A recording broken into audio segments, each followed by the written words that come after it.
नमस्कार मित्रांनो, मन, विश्वास आणि नियतीचा प्रवास तुमच्या जीवनाला उज्ज्वल दिशा देणाऱ्या उज्ज्वल गाथा चॅनलमध्ये तुमच्या मनापासून स्वागत आहे।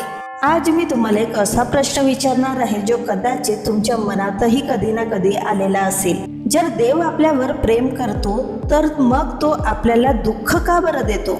हा प्रश्न खूप साधा वाटतो, पण त्याचे उत्तर खूप खोलपर्यंत आहे।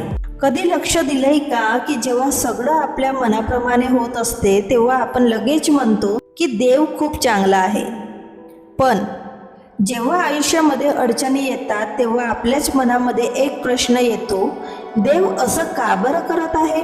आणि खरं सांगायचं तर हा प्रश्न विचारण्यात काही चुकीचं नसतं। मी तुम्हाला एक छोटीशी गोष्ट सांगते।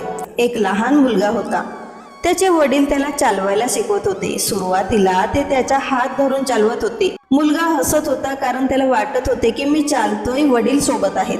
पण एक दिवस त्याच्या वडिलांनी हळूच त्याचा हात सोडला आणि तो मुलगा खाली पडला।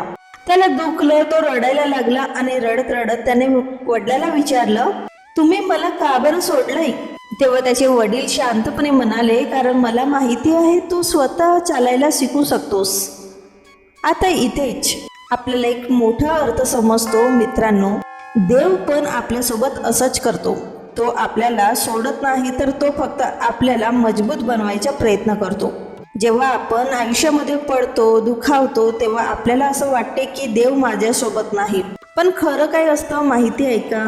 त्या क्षणामध्ये देव आपल्याला शिकवत असतो, आपल्याला घडवत असतो। म्हणून दुःख हे शिक्षण असतं, तर ती एक शिकवण असते।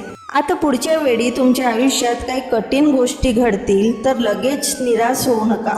फक्त स्वतःला विचारा, यातून मला काय शिकायला मिळतंय, आणि बघा तुमचा विचार कसा बदलतो। लक्षात ठेवा, देव कधीच आपल्याला तोडत नाही किंवा तो आपल्याला सोडून जात नाही, तो आपल्याला घडवत असतो।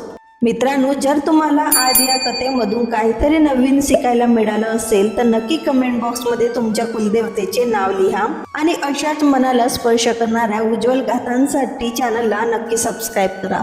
भेटूयात उज्ज्वल गाथाच्या नवीन व्हिडिओमध्ये नवीन प्रवासासोबत।